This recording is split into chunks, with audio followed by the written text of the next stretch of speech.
नमस्कार, आप देख रहे हैं डेली 24 भारत। मैं हूं आपके साथ स्तुति झा। बुलेटिन की शुरुआत करते हैं। स्वतंत्रता दिवस के अवसर पर बुलंदशहर में भाजपा की ओर से गुरुवार को भव्य तिरंगा यात्रा निकाली गई। हाथों में तिरंगा लेकर बड़ी संख्या में लोग यात्रा में शामिल हुए और देशभक्ति के नारों से शहर की सड़कें गूंज उठी। तिरंगा यात्रा काला आम चौराहा स्थित मालका पार्क से शुरू हुई और डीएवी चौराहे पहुंचकर संपन्न हुई। यात्रा में बड़ी संख्या में भाजपा कार्यकर्ताओं के साथ एनसीसी कैडेट्स और होमगार्ड, अग्निशमन विभाग के जवान और स्कूली छात्र छात्राएं भी शामिल हुए। यात्रा का नेतृत्व भाजपा जिला अध्यक्ष विकास चौहान ने किया। उत्तर प्रदेश सरकार के राज्य मंत्री एवं बुलंदशहर के प्रभारी मंत्री सुरेश दिलेर मुख्य अतिथि के तौर पर मौजूद रहे। तिरंगा यात्रा में सदर विधायक प्रदीप चौधरी, सिकंदराबाद विधायक लक्ष्मी राज सिंह, जिला पंचायत अध्यक्ष अतुल तेवतिया समेत जिले के अन्य जनप्रतिनिधि की ओर से बड़ी संख्या में स्थानीय लोग शामिल हुए। पूरे मार्ग पर लोगों में देशभक्ति का उत्साह देखने को मिला। हाथों में तिरंगा और देशभक्ति के नारों के साथ निकली इस यात्रा ने शहर में राष्ट्रीय एकता और अखंडता का संदेश दिया। यात्रा के दौरान सुरक्षा व्यवस्था को लेकर भी पुलिस प्रशासन की ओर से इंतजाम किए गए थे और डीएवी चौराहे पर राष्ट्रीय गान के साथ तिरंगा यात्रा का समापन हुआ। ये आज बहुत हर्ष और उल्लास का माहौल है। सब में इतना जोश देखने मिला, सब में इतना, और ज्यादातर मैं समझता हूँ कि आज 70% युवा मुझे आज साथ में दिखा और मुझे बड़ा खुशी होती है, बड़ा हर्ष होता है बताते हुए कि हमारे देश का युवा जो है देश के प्रति का जागरूक है। तो बहुत अच्छा लगता है और इससे ऐसा लगता है कि देश का भविष्य भी बहुत सुरक्षित मजबूत है। मंत्री जी, विपक्ष ये कह रहा है कि जिन लोगों ने आज तक अपने कार्यालय पर तिरंगा नहीं फहराया वो भी अपनी राजनीतिक हित के लिए तिरंगा यात्रा निकाल रहे हैं। संघ की तरफ इशारा हुआ है। विपक्ष का काम है कहना, वो अपने मुद्दे जनगणन कहानियां बनाता है, मैं तो सही कहूंगा, बाकी तो कोई बात नहीं। तो वहीं स्वतंत्रता दिवस के अवसर पर थाना भवन पुलिस ने क्षेत्र अधिकारी श्याम सिंह के नेतृत्व में भव्य तिरंगा यात्रा निकाली गई। देशभक्ति और राष्ट्र प्रेम की भावना को मजबूत करने के उद्देश्य से निकाली गई इस यात्रा में पुलिसकर्मी हाथों में तिरंगा लेकर पूरे उत्साह और अनुशासन के साथ शामिल हुए। तिरंगा यात्रा थाना भवन थाने से शुरू होकर शामली बस स्टैंड तक पहुंची और इसके बाद निर्धारित मार्ग से होते हुए पुलिसकर्मी वापस थाना भवन पहुंचने लगे और जहां यात्रा का समापन हुआ। यात्रा के दौरान डीजे पर देशभक्ति से जुड़े गीत बजाए गए और वही वंदे मातरम, भारत माता की जय और जय हिंद के जय घोष से पूरा कस्बा गूंज उठा। रास्ते में मौजूद लोगों में भी तिरंगा यात्रा को लेकर खासा उत्साह देखने को मिला। पुलिसकर्मी पूरे अनुशासन और गरिमा के साथ राष्ट्रीय ध्वज लेकर आगे बढ़ते नजर आए और यात्रा के मध्य से पुलिस ने लोगों को देश की एकता, अखंडता और राष्ट्रीय ध्वज की सम्मान का संदेश दिया। क्षेत्र अधिकारी श्याम सिंह ने नेतृत्व करते हुए पुलिसकर्मियों का उत्साह बढ़ाया। यात्रा का उद्देश्य स्वतंत्रता दिवस के महत्व के प्रति लोगों को जागरूक करने के साथ ही देश के प्रति सम्मान और जिम्मेदारी की भावना को मजबूत कराना था।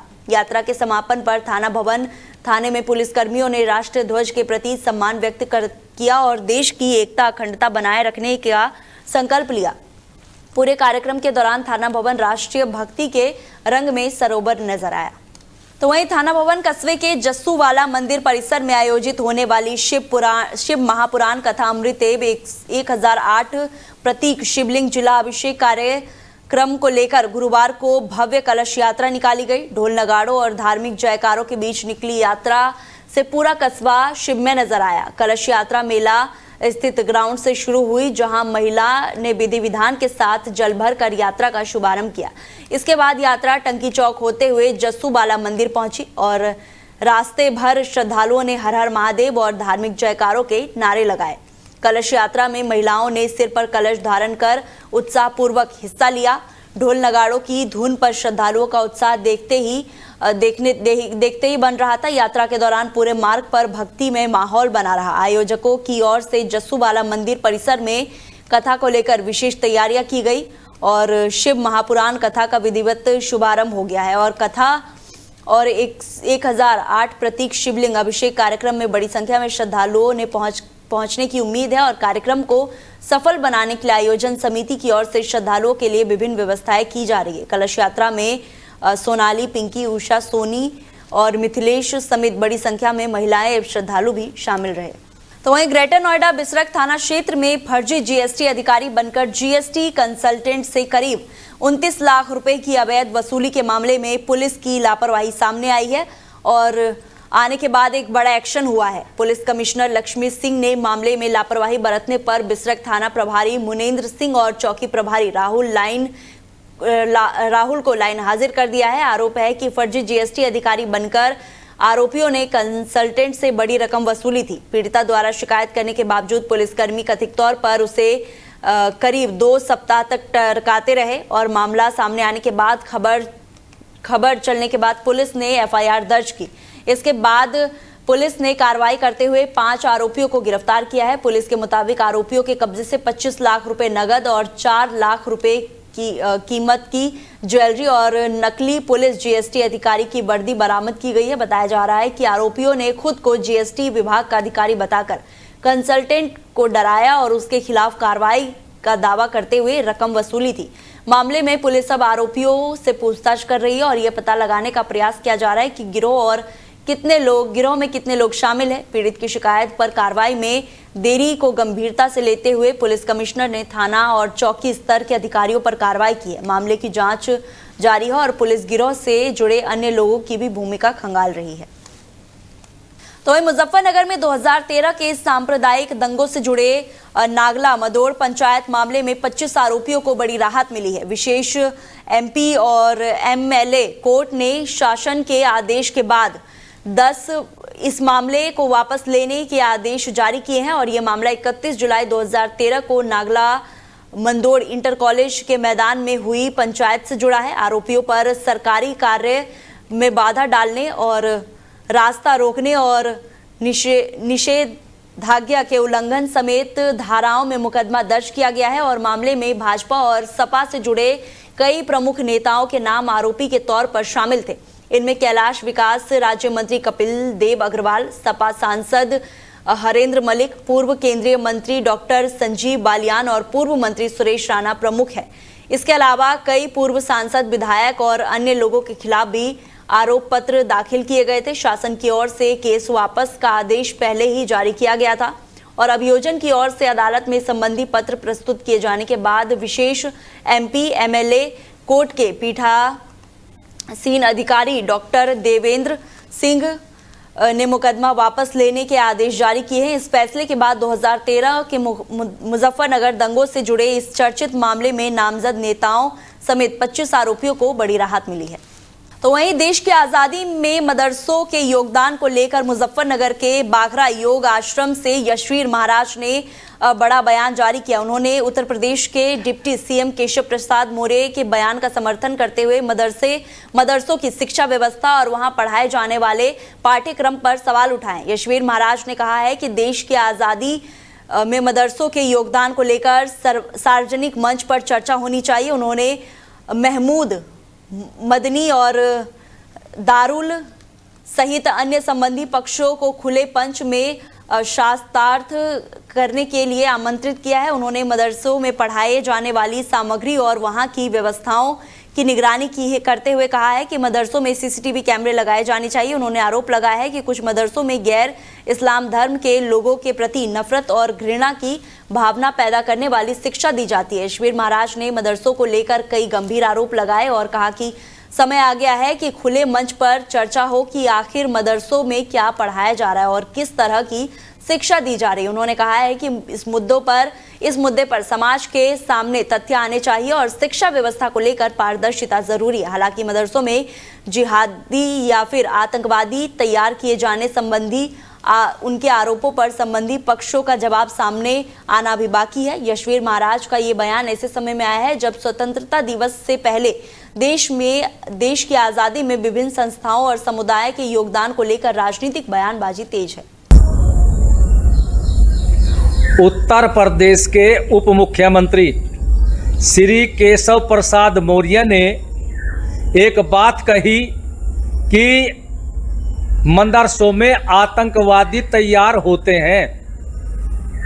उनकी इस बात को मुसलमानों के नेता मुल्ला मौलवी बुरा मान गए, लेकिन मैं कहना चाहता हूं श्री केशव प्रसाद मौर्य ने जो कहा वो सत्य कहा, लेकिन कहावत ये भी है कि सत्य बात ऐसे लगती है जैसे आंखों में उंगली दे दी। लेकिन मैं कहना चाहता हूं कि इनके मजहब की जो पुस्तकों के माध्यम से मदरसे में पढ़ने वाले छात्रों को दूसरे मजहब के लोगों के खिलाफ जो शिक्षा दी जाती है, यदि वे बातें एक सामान्य आदमी कह दे तो उसके ऊपर गंभीर धारा भी लग जाएगी। लेकिन मैं कहना चाहता हूं कि भारत सरकार इस पर अपनी दृष्टि रखे। बड़ा गंभीर विषय है। आज जो आतंकवाद देश के अंदर बढ़ रहा है, ये मदरसों की देन है। वहां पर कैमरे भी लगने चाहिए और ये जांच होनी चाहिए कि वहां मदरसे के अंदर छात्रों को क्या क्या पढ़ाया जा रहा है। और ये लोग क्या कहते हैं कि मदरसों ने देश की आज़ादी के लिए बहुत बड़ा काम किया।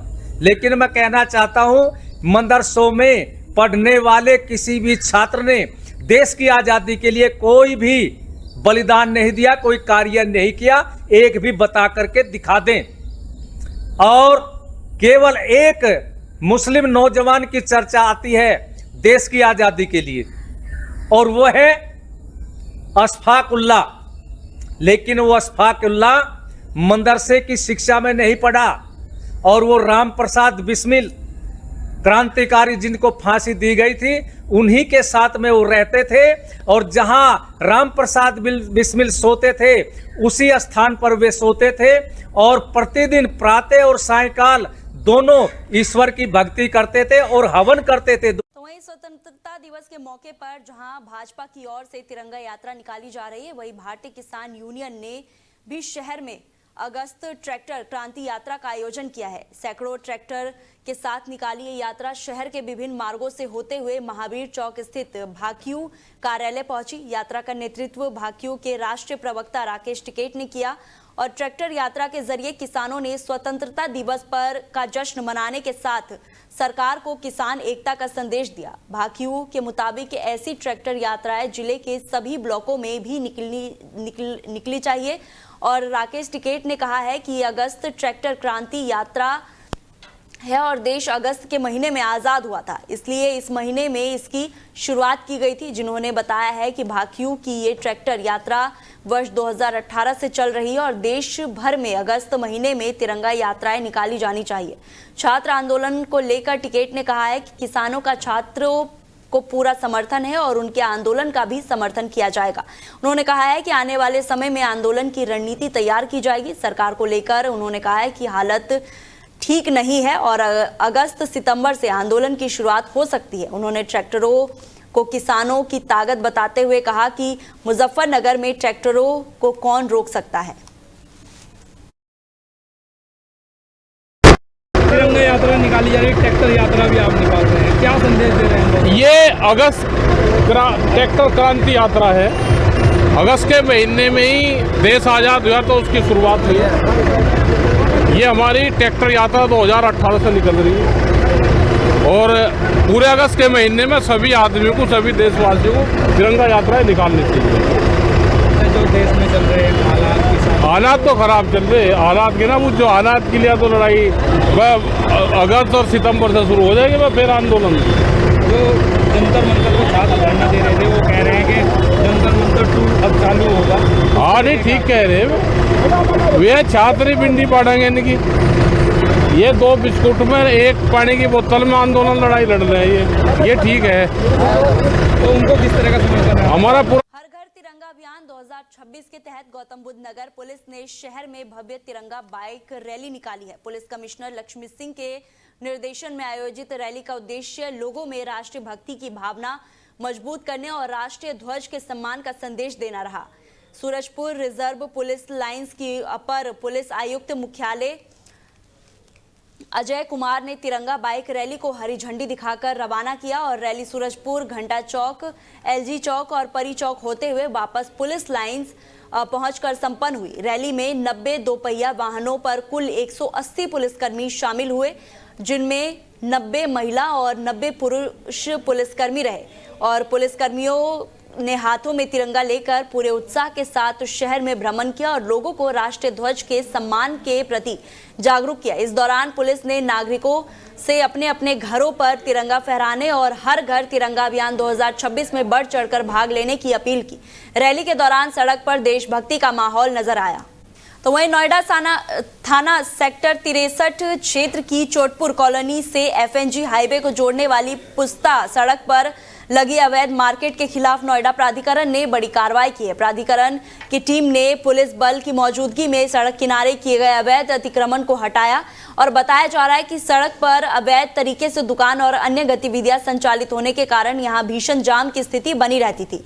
इससे राहगीरों और वाहन चालकों को काफी परेशानी का सामना करना पड़ रहा था और स्थानीय लोगों के मुताबिक सड़क पर बढ़ते अतिक्रमण के चलते कभी भी हादसा हो सकता था और मामले की गंभीरता को देखते हुए नोएडा प्राधिकरण और पुलिस की संयुक्त टीम मौके पर पहुंची। कार्रवाई के दौरान सड़क पर किए गए अवैध कब्जे और अस्थायी दुकानों को हटाया गया। प्राधिकरण की कार्रवाई से सड़क को अतिक्रमण मुक्त कराया गया और यातायात व्यवस्था को बेहतर बनाने का प्रयास किया गया। प्राधिकरण की ओर से स्पष्ट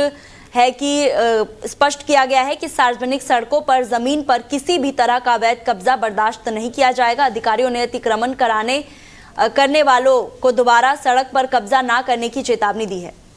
तो वहीं मुजफ्फरनगर की फास्ट ट्रैक कोर्ट 3rd ने करीब 12 साल पुराने पवन हत्याकांड में बड़ा फैसला सुनाते हुए 4 दोषियों को मृत्यु दंड की सजा सुनाई है। अदालत ने रामवीर, राजीव, राहुल और हरेंद्र को फांसी की सजा सुनाने के साथ कुल 1,27,000 रुपए के जुर्माने से भी दंडित किया है और मामला कांधला क्षेत्र के भबीसा गांव का है, जहां करीब 12 साल पहले पवन की घर में घुसकर हत्या कर दी गई थी। घटना के बाद मामले में कई आरोपियों के खिलाफ मुकदमा दर्ज हुआ था। पुलिस जांच के बाद आरोपियों के खिलाफ अदालत में आरोप पत्र दाखिल किया गया और अभियोजन पक्ष की ओर से मामले में 9 गवाहें पेश किया गया और साक्ष्यों के आधार पर आरोप साबित करने का प्रयास किया गया था और सुनवाई के दौरान अदालत ने उपलब्ध साक्ष्यों और गवाहों के बयानों के आधार पर चारों आरोपियों को हत्या का दोषी मानकर उन्हें फांसी की सजा सुनाई है। मामले में एक अन्य आरोपी विपुल खूनी की पुलिस मुठभेड़ में पहले ही मौत हो चुकी है, जिसके बाद मुकदमे की सुनवाई में बचे आरोपियों के खिलाफ न्यायिक प्रक्रिया जारी रहा। फास्ट ट्रैक कोर्ट 3rd के इस फैसले के बाद पवन हत्याकांड एक बार फिर से चर्चा में आ गया है। अदालत ने आरोपी की गंभीरता को देखते हुए दोषियों को कठोरतम सजा सुनाई है। फैसले के बाद पीड़ित परिवार को लंबे समय से चल रहे मामले में न्याय मिलने की उम्मीद जगी। वकील साहब, आज 5 लोगों को फांसी की सजा सुनाई है, क्या पूरा मामला है? हाँ, मामला जो है ये घटना दिनांक 14/7/2014 की समय करीब 11 बजे, पौने 11 बजे की है। ये शाम भविष्य गांव भविष्य में ये वादी मुकदमा अशोक कुमार के भतीजे आंसू से विपुल खुन्नी की मां से कोई कहासुनी हो गई थी किसी बात को लेके। उसी बात की रंजिश रखते हुए विपुल खुन्नी के साथियों ने उसके साथ मिलकर उसके घर में घुसकर बंदूक, लाठी, डंडों हथियारों से, धारदार हथियारों से उसके भाई पवन की गोली मार के हत्या कर दी थी। इस मामले को चलते हुए माननीय कोर्ट में विचारण चला। इन लोगों के खिलाफ आरोप पत्र दाखिल किए गए और विचारण के दौरान आज माननीय न्यायालय ने इन लोगों को फांसी की सजा और 1,70,000 रुपये का प्रत्येक को जुर्माना लगाया है। कितने सालों से मामला चलता है? हाँ, ये मामला 2014 का है और 14 से आज तक लगभग आप ये मान लीजिए 12-14 साल के आसपास का मामला है। और इस पूरी विचारण के दौरान हमने इस घटना को साबित करने में जो आई विटनेस थे अशोक कुमार और मृतक की पत्नी सोनबीरी, घटना को पूर्ण रूप से साबित किया है। और इस मामले में हमने प्रोसिक्यूशन अभियोजन ने 9 गवाह पेश किए और 9 के 9 गवाहों ने घटना को पूर्ण रूप से माननीय न्यायालय में साबित किया है। और इसी मामले को देखते हुए आज माननीय न्यायालय इस डिसीजन पर पहुंचा है कि इन चारों अभियुक्तों को फांसी की सजा सुनाई है। तो वहीं बुलंदशहर के सिकंदराबाद कोतवाली क्षेत्र में बाइक टच होने को लेकर एक युवक की पिटाई का वीडियो सोशल मीडिया पर तेजी से वायरल हो रहा है। वायरल वीडियो में एक दबंग युवक को बीच सड़क पर गिराकर उसके साथ मारपीट करता दिखाई दे रहा है और बताया जा रहा है कि पीड़ित और आरोपी की बाइक आपस में मामूली रूप से टकरा गई थी। इसी बात को लेकर विवाद बढ़ गया और आरोपी ने युवक के साथ मारपीट शुरू कर दी। हैरानी की बात यह है कि जिस स्थान पर युवक की पिटाई की गई थी वो सिकंदराबाद कोतवाली की खुर्जा गेट चौकी के ठीक सामने बताया जा रहा है। वायरल वीडियो में युवक को सड़क पर गिराकर पीटते हुए देखा जा सकता है और घटना का वीडियो सामने आने के बाद सोशल मीडिया पर लोगों में भी नाराजगी देखने को मिल रही है। लोग पुलिस से आरोपी के खिलाफ कार्रवाई की मांग कर रहे हैं। फिलहाल वायरल वीडियो के आधार पर पुलिस मामले की जांच में जुटी है और पुलिस ये पता लगाने का प्रयास कर रही है कि मारपीट में शामिल आरोपी कौन है और घटना के पीछे वास्तविक विवाद क्या था। मामले में पुलिस की जांच के बाद आगे की कार्रवाई की जाएगी। तो वहीं मुजफ्फरनगर सिटी कोतवाली क्षेत्र के अबकारी चौकी अंतर्गत बाजारान मोहल्ले में दबंगों द्वारा घर में घुसकर मारपीट और तोड़फोड़ किए जाने का मामला सामने आया है। आरोप है कि दबंगों ने घर के सामने लगी रेलिंग तोड़ दी और विरोध करने पर मकान मालिक के साथ भी मारपीट की। पीड़ित परिवार का आरोप है कि दबंगों ने घर में घुसकर गर्भवती महिला के साथ मारपीट की और पूरी घटना घर के बाहर लगे सीसीटीवी कैमरे में कैद हो गई। आरोपी की वारदात के बाद दबंगों ने सबूत मिटाने के लिए घर के बाहर लगे सीसीटीवी कैमरे को भी तोड़ दिए। बताया जा रहा है कि घटना करीब 3 दिन पुरानी है और घटना के बाद पीड़ित परिवार ने पुलिस से शिकायत कराई और कार्रवाई की मांग की, लेकिन आरोप अभी तक उन्हें न्याय नहीं मिला है। पीड़ित परिवार लगातार कोतवाली के चक्कर काटने को मजबूर है। सीसीटीवी फुटेज में कथित तौर पर कुछ लोग घर के बाहर हंगामा और तोड़फोड़ करते दिखाई दे रहे हैं। पीड़ित परिवार ने पुलिस अधिकारियों से मामले की जांच कर आरोपियों के खिलाफ सख्त कार्रवाई की मांग की। फिलहाल पुलिस की ओर से मामले में क्या कार्रवाई की गई है इसे लेकर आधिकारिक जानकारी का इंतजार है। मामले को लेकर स्थानीय लोगों में भी नाराजगी बताई जा रही है। तो फिलहाल बुलेटिन में इतना ही। आप देखते रहिए डेली 24 भारत। नमस्कार।